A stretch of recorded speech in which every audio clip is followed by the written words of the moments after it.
there's a lot of feminist critics in particular who think that the commercialisation of Jack the Ripper is glorifying violence against women.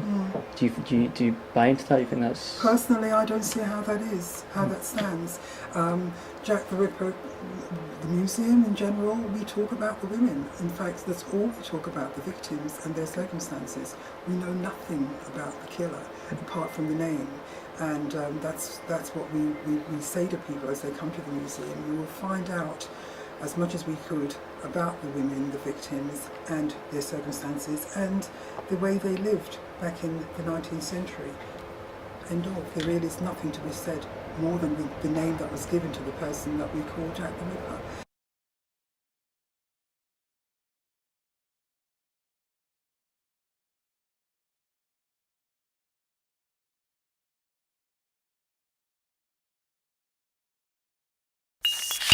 There's no place to escape to. This is the last podcast. On the left. That's when the cannibalism started. Good book. Now, despite what the papers say, the museum is staffed by extremely friendly individuals that are very knowledgeable historians, and I would recommend it to anyone visiting or living in London. Cool. What are you talking about? What slanderous papers have been written about the Jack the Ripper Museum? There was quite a bit of controversy about Jack the Ripper Museum as the architect for the museum was told, or he said he was told that he was building a women's museum. He said he was told by the people that he was building a women's museum that was celebrating the life of women in the East End in the 1880s. And then when the curtain dropped on opening day, Jack the Ripper Museum. Wait, hold on. So he told the public he was building a women's museum. No, the people who were building the museum told the architect that it was a women's museum. And then when the curtain dropped, it's like Jack the Ripper was like, oh yeah, there are women in it. This is how every architect in World War II Germany felt when they're like, they said it was a hotel. That name in itself brings people to the museum to learn about these women, these victims. The name that was given to him was a very sensationalized name given in the time. That was a name that was put out there from a letter received by the police. And the newspapers of the time, the tabloids of the time, the penny dreadfuls as they were called, they are the ones who sensationalized the events as they happened. So no, I don't believe that we are glorifying violence against women at all. It is part of the area's history. And you might say, well, you know, the War Museum is glorifying war. You might take that argument in that direction if that's what you want to do. No, we're basically saying that these events happened. These are women that happened to. And if you want to find out more than you know about these women, do come to the museum.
Who committed this series of murders?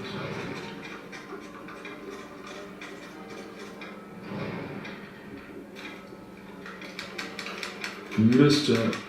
N.J. Pruitt, said to be a doctor.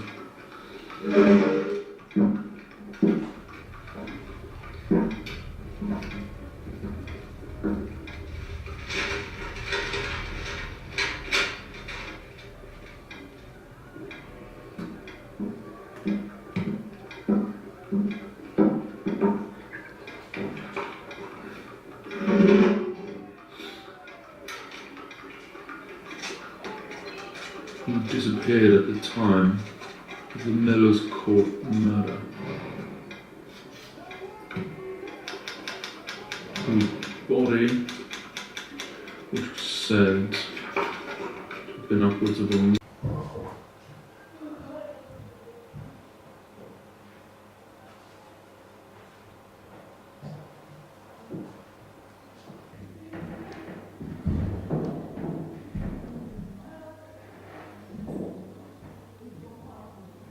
This is shocking. Have you been shocked by what you've seen today?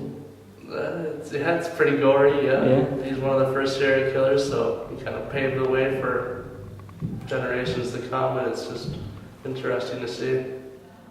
It's still pretty messed up.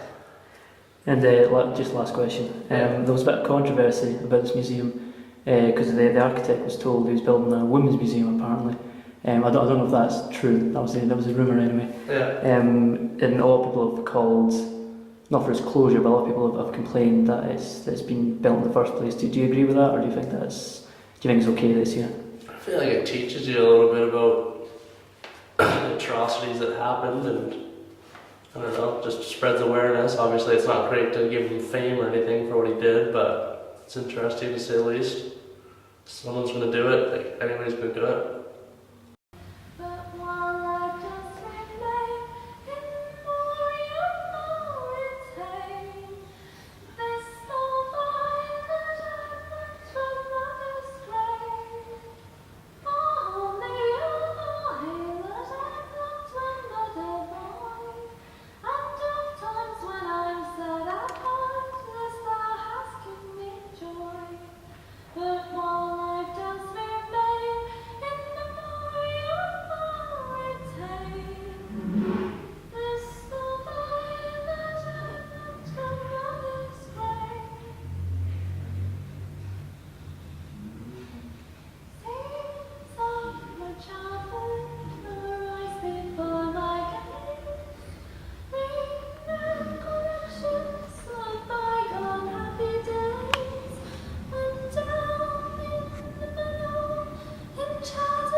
He was never caught. I think that's what's fascinating to people. No one actually knows who he was. If it wasn't he, in fact, or if there were maybe more than one person, we have no idea. So it's that mystery of the events that happened, the horrific events that happened at the time, and of course the fact that no one was ever charged with the murders. I think that's what fascinates people more than the fact that this is a serial killer that we want to celebrate or even remember. There are countless of Jack the Ripper walks around London. Every single night you'll find lots and lots of people doing Jack the Ripper walks. It's an integral part of the Whitechapel area, the history of the Whitechapel. As regards other more up-to-date serial killers, we know of them, we know their names, we may know a bit more about them than we do of this person that we've called Jack the Ripper. He's been called Jack the Ripper. We don't know anything more than that about this person or persons.